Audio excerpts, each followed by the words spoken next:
Yeah. All right, so we agreed to do this in one take, so whatever comes out of our mouth is whatever comes out of our mouth. So, I'm Jamie Hendricks, I'm Chris Hendricks. and thank you to the Board of Trustees for recognizing us as volunteers of as our thank you, the board thank you of the month that came to us. That was very sweet and very unexpected, but thank you very much. And we were sent some questions to answer, so we're going to answer our questions. So the first one is, and we haven't looked at the questions, so the first one is to tell us about yourself. So you want to go first? I'm a guy, I do things. That's not very helpful. We started coming to UU Tampa because we heard there was a pagan group. We got heavily involved in the pagan group, started learning a lot about paganism, found a home there. I'm not sure what else to say really. We started volunteering quite a bit, seeing how things were run, just kind of pitching in as we could because we don't have a lot of money, so pitch in with time. It's another way we can contribute to the community, and I'm happy that somebody thinks what we do is valuable. And that was way back in the days when Susan Miller was around, when Lee Dreaming-Owl was around, was when we first started coming around, so that was quite a long time ago. And then we kind of took a hiatus, and then we came back when life quieted down again. I'm Jamie Hendricks. Why don't you say what you do for a living? No. People may not know. I work in IT at Tampa General. Anywhere you have to swipe your badge to get through a door, that's my system. All the security cameras are my system. I'm on a team that manages access for all of the hospitals, so we manage getting into the computers, getting into Epic, which is our patient system, all that type of thing. And I'm a math tutor. I tutor mostly trigonometry and calculus. I work mostly online here out of the house, thankfully. So I be around a lot of people right now, which is a good thing. So, and then I also run a 501c3 called Ryan's Case for Smiles. We deliver pillowcases to children in the hospital. It's a national organization. I run the Tampa Bay chapter with another lady named Flo Bradbury, and we deliver almost 1,200 cases a month to 9 Bay Area hospitals. We're the second largest chapter in the country, and they're all sewn on machines. We make them all. So it's we have a group of volunteers, a real dedicated group of volunteers that do that. So that's almost a second full-time job. So why did you decide to volunteer? That's our second question. Just saw a need, I think. It started as chairs needed to be put back after services, and we started doing that, and then just kind of hung around after getting that. to know the people who were running the services, and said, hey, we kind of like these people, and hung out at them with meetings, and started going over their house and off hours and learning more about the religion that way. And that was under Marian Ollis. Yep. Then we started pitching in, actually doing the rituals as well. Yep. And then during the pandemic, we saw a need that we didn't want this to stop. There's been full moon at the UU ever since 1992? Yeah. And we didn't see any reason why now should be the moment when it stops, when we can just turn it virtual. And thankfully, Chris is technical enough that he can manage the technical end, and I can do all the group coordination and as far as contacting them and getting them instructions and everything to help us. And I can kind of manage the technical end. You can see our light reflected here. Yeah, minor details. The cats every now and then will rub on the tripod, and the camera will move. And the camera will move or fall over, But those are fun things for the blooper reel. Can you tell us a little bit about the job? How much time do you spend volunteering at UUCT? Well, obviously we're not actually at the church right now, but God, the video editing takes a while. A long time. Every time I think it's going to be no problem and slick and easy, it still takes a long time. A long time, yeah. And I mean, some of the groups are real technically minded, and they get us the videos with no problem. And then we kind of have to. There are other groups where I'm on the phone with them, kind of walking through what they need to do, and. Or when we decide we're going to do it in one take, and there's a lot of stutters and looking at each other, and then we have to hesitations, and trying to cut that out and clean that up and make it look like we know what we're talking about. Or when the tablet fell out of the tripod, that was a good one. Or when the cat kept eating the potato salad. Oh, the cat kept eating the potato salad off the altar. That was a good one too. Yeah. So there's all those times when we get to retake things, especially if we're doing the ritual and we have to retake things over and over and over. It's always fun. And then of course we had the auction. We had the 13 Days of Yule that's just coming to an end. That's been a big time commitment, a much more time commitment than we thought we were going to be making. But that's okay. It's all good. It's raised quite a bit of money, so that was a happy thing. Came off pretty good. So, and then your technology chair too. I am chair of technology at UU Tampa. How about that? It's not super organized at the moment, just because I was trying to get a meeting together and get my head around who needed to be there, and then the pandemic hit.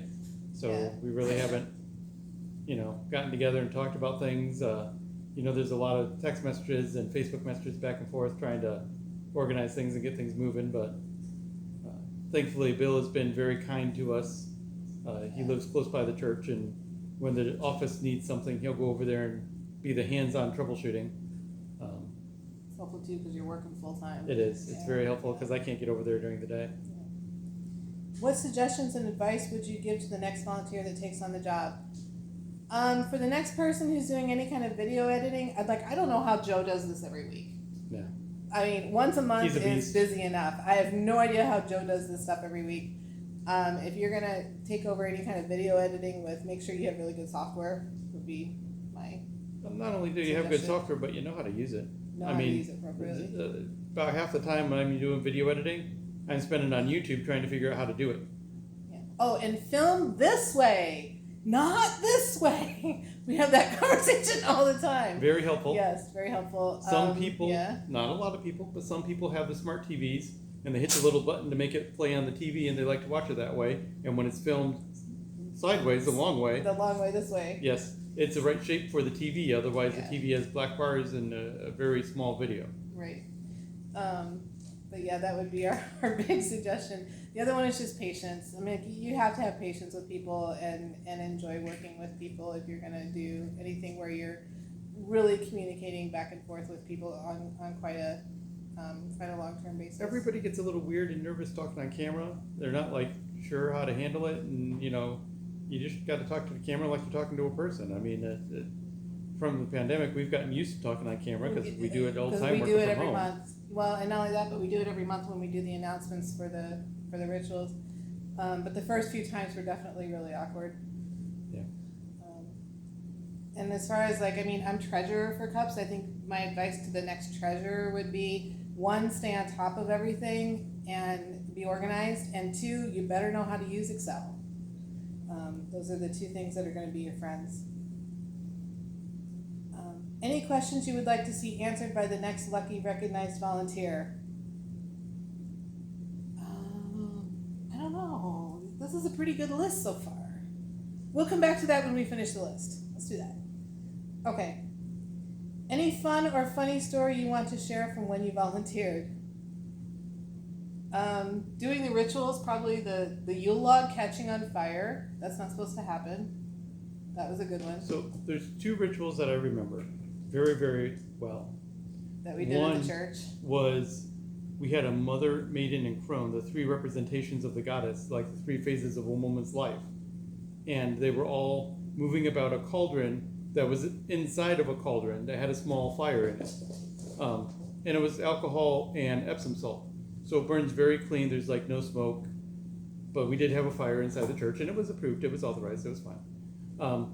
And at the end, they all crossed swords over the cauldron. Right when their swords touched, you heard the metal on metal sound of the shink. The fire went whoop and went out. It was And perfect timing. You heard It was 100 awesome. people that were there all go, Oh, how'd That you was do that? the number 1 question afterward, and it was just dumb luck. Ran out of fuel at the exact right At the time. exact right Never time, measured so it, good. never timed it, never practiced it, just stupid luck. Just got lucky. At the same time, we had That's Boo, by the way. She's helping us today. at the same time we had a ritual out in the Grove during a witch's masquerade. We were trying to do a very solemn. Samhain ritual. Samhain- Yeah, Samhain was ritual. that masquerade ball? We had a wreath with paper on the bottom to make a little basket, and we had people write messages to their ancestors and put them in this little basket thing. Yeah. And we went to drop it in the cauldron, take our messages to our ancestors on this pillar of flame. And we dropped the thing in the cauldron, It and it smothered put the out the fire. fire. totally put the fire out. So we went from this very serious ritual to hands and knees. Trying to get the fire to light. Now, it sounds funny, and eventually we gave up and went inside and said, we'll send the messages later. We'll Because it was we'll starting to relight the fire. rain and, Just don't you worry know, about it. we'll just do this later. Really. You know, so we went inside and we partied all night, and at the end of the night, the cauldron was warm, but it wasn't hot. That wasn't bad. So we stuck a stick through the handle and picked it up and put it in the back of Alice's van.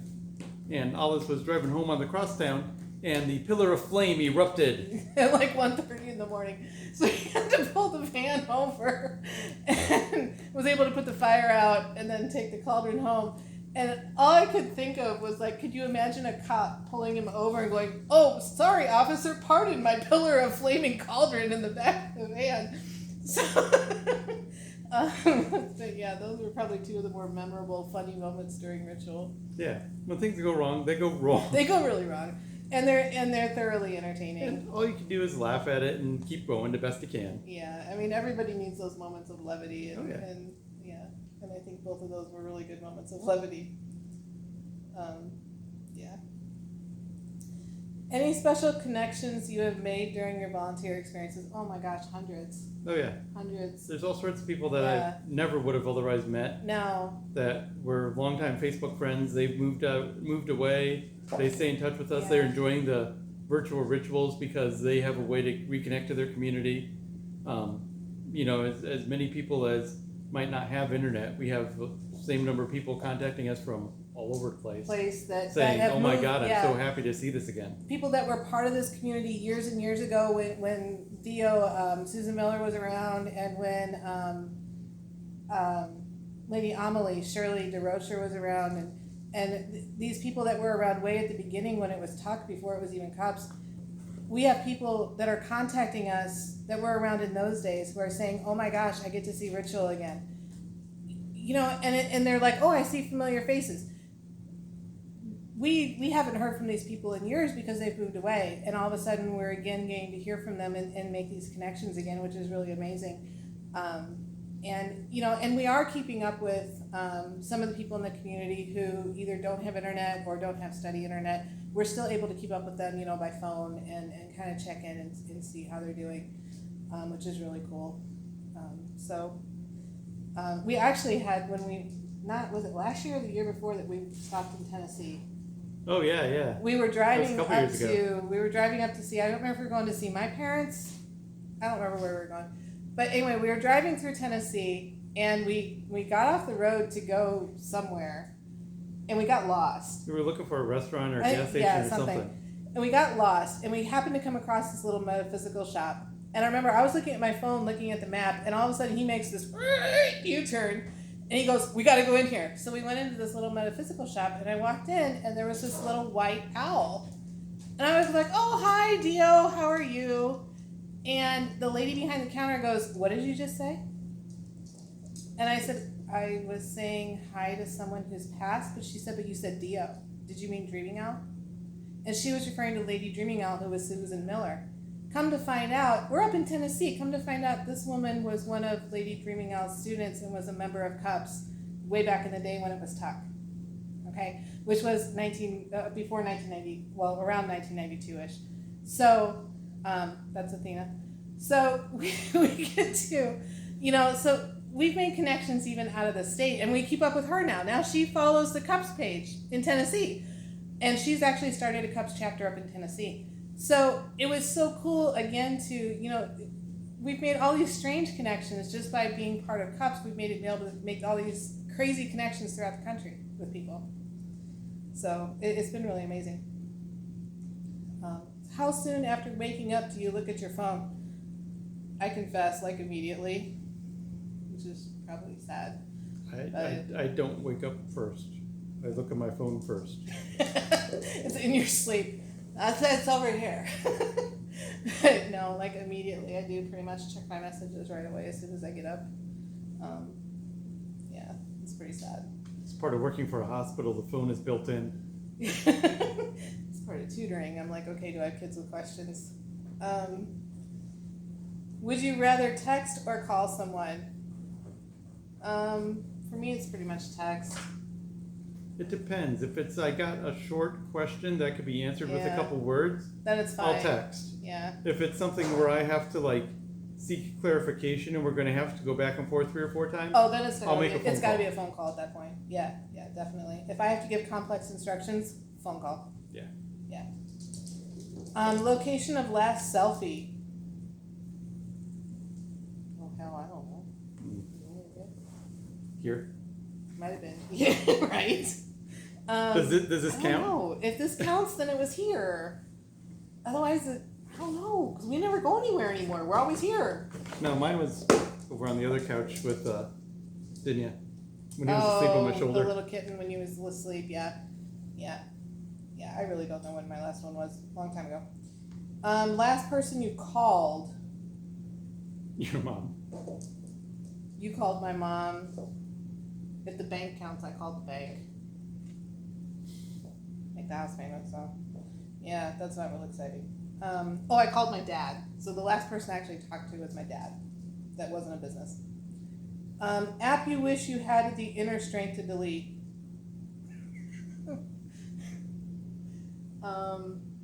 Township. It's a really dumb farming game. Go Township. Facebook. Facebook. That's a good answer. I Oh like, my god. so- Time sync. Talk about a time sync. So I just kicked the camera. I'm sorry, but I'm on Facebook to see pictures of my family. They all live up north. You know, my brother has kids, my sister has kids. I'm on Facebook to see pictures of the family. And what do? I go on there, spend all day fighting with people politically or fighting with people about virus stuff, and it's just terrible. Yeah, I agree. I didn't think about that, but that's a good one. It is a huge time sink. Duration of longest call last week. Oh, for you that's got to be PayPal. Yeah, 2.5 hours with 2.5 PayPal, hours on the phone with PayPal. and it's still not fixed. It's still yeah. Yeah. So no PayPal for the auction, guys. Sorry. Yeah. Probably. I think I was on the phone with my mom for over an hour. So I think that's gonna be my longest one. Ooh, no. Hey, Bagheera. Oh, hi, Bagheera. Attack of the Killer Cat. So yeah, I think that's it. And if you're wondering how many cats we have, as you keep seeing different ones pop up, 14. 14. So yeah, we spend a lot of time cleaning. He keeps biting my hand. He's the youngest one. All right, so I think that's it. So do we have any other questions we want to add to the list for the next lovely person? I'd say, do you have any pets, and what are they, and how many? And if you're doing this on camera, can you show us? Yes, because we're animal lovers. We want to see them. Okay, thanks, guys. This has been really fun, and thank you so much for the thank you for the month. That's really sweet and very unexpected. So thank you very much. Appreciate it. Have a good day. See ya.